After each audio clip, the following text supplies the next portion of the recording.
pada pagi hari ini kita akan membahas tentang jurnal self-evaluasi, hubungannya dengan mahasiswa UIN Sunan Ampel Surabaya. Langsung saja di sini saya Azam Zabir Ibrahim sebagai host pada talkshow kali ini. Di samping saya sudah ada dua narasumber yang menemani ini. Ada dua narasumber yang sangat berkompeten dalam bidang ini. Yang pertama ada siapa? Aldi Natalia sebagai narasumber pertama Dan Abira Rania Jasmine sebagai narasumber kedua. Oke. Langsung saja ya, untuk mempersingkat waktu kita akan membahas tentang self-evaluation. Apa itu self-evaluation?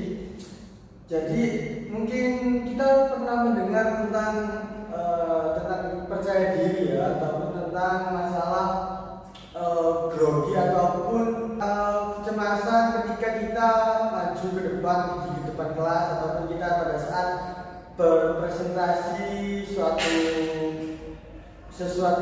yang dibahas dalam perkuliahan. Nah, jadi self-evaluation adalah ekspektasi atau keyakinan tentang seberapa jauh seseorang mampu melakukan suatu perilaku dalam suatu situasi tertentu. Jadi nanti berhubungan dengan percaya diri, seberapa percaya diri sih kita dalam menghadapi sesuatu itu, ataupun kita melakukan sesuatu. Langsung saja kami sudah merangkum beberapa pertanyaan dari teman-teman semua, ataupun berdasarkan jurnal yang telah kita review. Ada beberapa pertanyaan. Yang pertama yakni apa saja aspek yang terdapat di dalam self-evaluation. Kedua, apa permasalahan dari mahasiswa yang mengalami sebuah kecemasan. Pertanyaan yang ketiga, apa saja faktor-faktor yang terdapat pada self-evaluation. Yang keempat, apa hubungan dan tujuan dari jurnal review tersebut bagi Fakultas Dakwah dan Komunikasi UIN Sunan Ampel Surabaya, terutama bagi prodi Komunikasi dan Penyiaran Islam. Yang kelima, menurut Nelson, apa saja aspek-aspek keterampilan dalam berkomunikasi. Oke, langsung saja untuk pertanyaan yang pertama. Narasumbernya terlihat bahagia sekali. Baik, pertanyaan pertama pembahasan pertama dari jurnal yang telah kita review yakni apa saja aspek yang terdapat dalam self-evaluation. Ya, saya ingin menjawab ya, Mas Adam. Menurut Bandura menjelaskan bahwa terdapat 3 aspek dalam self-evaluation, yaitu 1. Pengharapan hasil. 2. Pengharapan hasil merupakan harapan terhadap kemungkinan hasil dari suatu perilaku. 2. Pengharapan efikasi merupakan harapan yang akan dapat membentuk perilaku secara tepat, suatu keyakinan bahwa seseorang akan berhasil dalam bertindak sesuai dengan hasil yang diharapkan. Aspek ini menunjukkan bahwa harap seseorang berkaitan dengan keanggupan melakukan suatu perilaku yang dikehendaki. Yang ketiga, nilai hasil merupakan nilai yang mempunyai arti dari konsekuensi yang terjadi bila suatu perilaku dilakukan, dan seseorang harus mempunyai outcome value yang tinggi untuk mendukung self-efficacy yang dimilikinya. Jawabannya sudah jelas ya, dan sangat bagus sekali karena berasal dari narasumber yang sudah berkompeten tentunya. Jadi ada 3 aspek tadi ya yang mengenai self-evaluation. Jadi dapat diketahui bahwa yang melatar belakangi sebuah kecemasan itu tentunya berasal dari diri kita sendiri ya. Karena bagaimanapun juga yang dapat mengatur emosional ataupun perilaku tentunya untuk menghadapi sesuatu itu diri kita sendiri. Jadi faktor mungkin yang menyebabkan sebuah kecemasan yakni sebuah rasa kurang adanya percaya diri serta berpikir terhadap sesuatu yang belum terjadi, ataupun berpikir tentang akibat-akibat dari sebuah apa yang kita lakukan, padahal itu aktivitas ataupun anggapan itu belum terjadi. Itu hanya asumsi atau pikiran-pikiran kita saja. Jadi untuk mengatasinya tentunya tadi banyak caranya yang tentu akan kita ulas ke depannya. Langsung saja lanjut ke pertanyaan yang ketiga, yakni apa saja sih faktor-faktor yang terdapat dalam self-efficacy? Ya, Silahkan.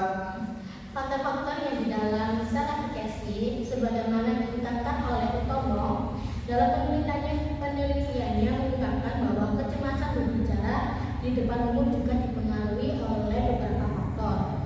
Di antara lainnya, faktor kematangan emosi dan faktor self-efficacy.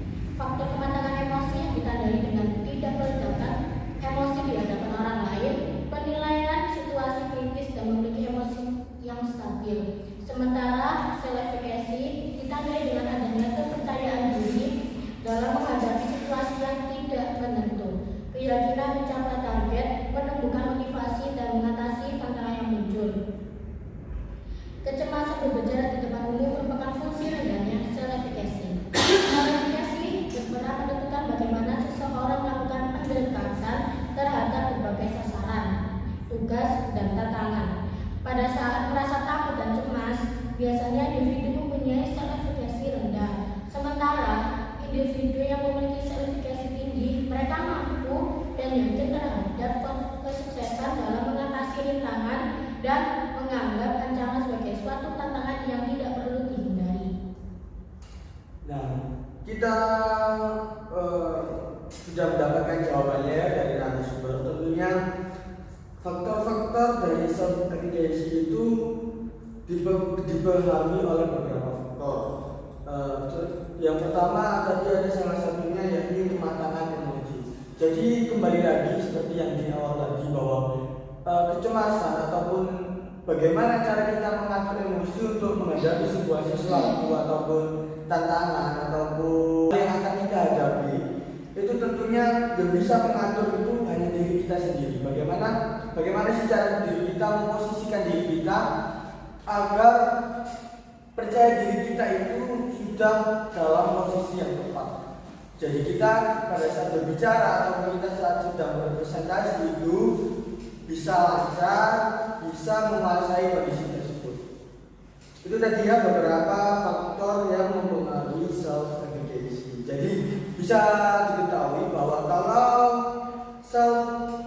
kalau kecemasannya, kalau seseorang mempunyai kecemasan yang tinggi, tentunya self-efficacy-nya berada pada posisi yang rendah. Artinya ketika seseorang memiliki rasa kecemasan dalam berbicara ataupun kecemasan pada sesuatu yang belum terjadi, tentunya dapat disimpulkan menurut jurnal ini bahwa percaya diri orang tersebut cukup rendah.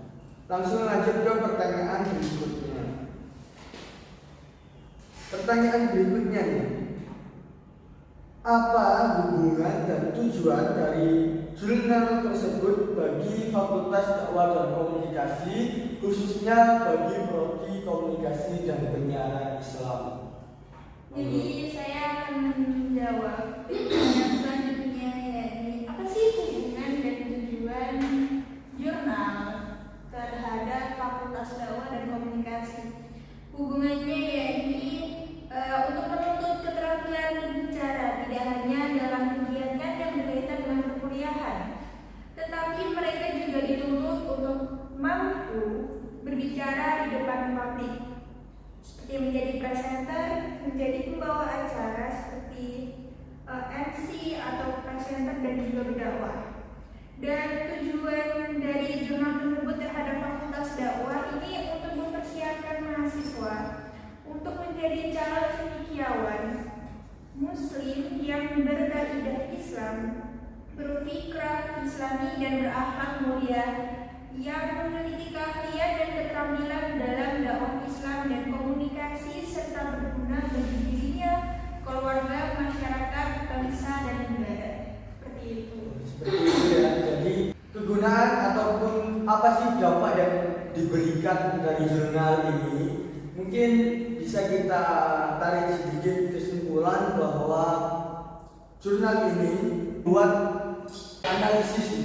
analisis bahwa seorang tentunya mahasiswa KP ini, mahasiswa komunikasi ini, kalau nggak bisa berkomunikasi yang baik tentunya ada sedikit mungkin kurang ya, bahwa seorang mahasiswa KP ini seharusnya mempunyai keterampilan komunikasi yang baik, retorika berpidato yang baik, tentunya dalam masalah komunikasi ke depannya. Jadi dari surat ini dapat kita ketahui hasilnya bahwa seberapa berpengaruh sih kecemasan terhadap self-efficacy dalam berbicara di depan umum. Sehingga ketika kita ketahui penyebab-penyebab dari cemasnya, penyebab-penyebab sebuah kecemasan, kemudian penyebab-penyebab rendahnya self-efficacy, ini dapat kita atasi untuk ke depannya. Jadi mahasiswa ketika berbicara di depan umum, ketika berpresentasi itu lebih lancar dan lebih mampu menguasai kondisi. Bahkan ketika menjadi MC, berdakwah ataupun hal-hal yang berkaitan dengan komunikasi lainnya tentunya. Oke, pertanyaan yang terakhir dari jurnal yang telah kita review.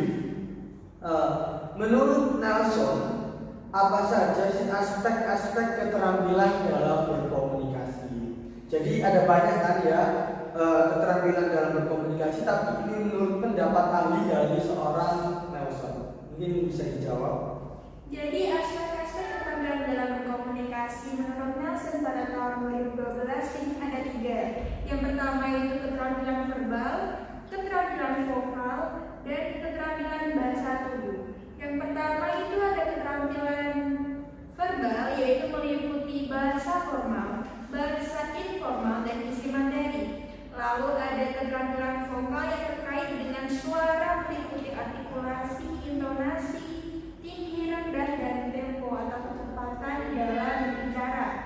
Lalu ada aksentuasi atau penekanan dan volume.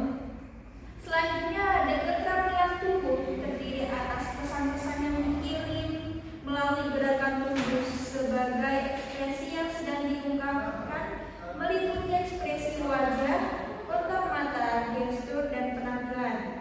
Dan terdapat faktor-faktor antara keterampilan komunikasi meliputi interaksi, simbol, dan media. Keterampilan komunikasi merupakan kemampuan yang sangat mendasar untuk berinteraksi dan mengekspresi gagasan pada orang lain sehingga mudah dipahami. Seperti itu. Jawabannya sangat-sangat bagus sekali dari narasumber satu kita ini. Ada berapa faktor tadi? Ada 3. Ada 3 faktor menurut Nelson keterampilan dalam berkomunikasi. Tentunya mungkin kita pernah mendengar ya, sedikit mengetahui bahwa dalam berkomunikasi itu ada aspek-aspek yang perlu diperhatikan. Bahwa tentunya agar berkomunikasi kita lancar, jadi kita baik, tentunya ada beberapa yang perlu diperhatikan seperti intonasi, pelafalan, ekspresi, dan lain-lain. Jadi itu sangat berpengaruh ya agar komunikasi kita ataupun gaya bicara kita itu menjadi sebuah ciri khas bagi kita. Jadi kita memiliki keunggulan ataupun ciri khas tersendiri bagi masyarakat. Tentunya yang berbeda dari orang lain. Oke. Wah, tidak terasa sudah 5 pertanyaan yang kita bahas terkait dalam jurnal ini, sehingga kita dapat ada ditarik kesimpulan bahwa tadi pertama pengertian self-efficacy, kemudian hubungannya dengan sebuah dalam hubungannya dengan kecemasan mahasiswa, juga untuk fakultas dakwah dan komunikasi. Mungkin itu saja pembahasan dari talkshow pagi ini. Semoga apa yang kita bahas, apa yang kita sampaikan dapat bermanfaat bagi masyarakat, terutama Civitas Akademik UIN Sunan Ampel Surabaya. Kurang lebihnya mohon maaf dari kami. Semoga dalam pembahasan berikutnya, semoga kita dapat berjumpa lagi dalam talkshow berikutnya, tentu dengan pembahasan jurnal yang lain. Terima kasih, kurang lebihnya mohon maaf. Terima kasih kepada Bapak Soihuda atas bimbingannya selama ini.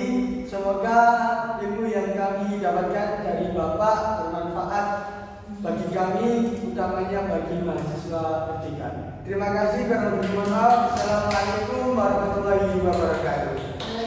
Terima kasih.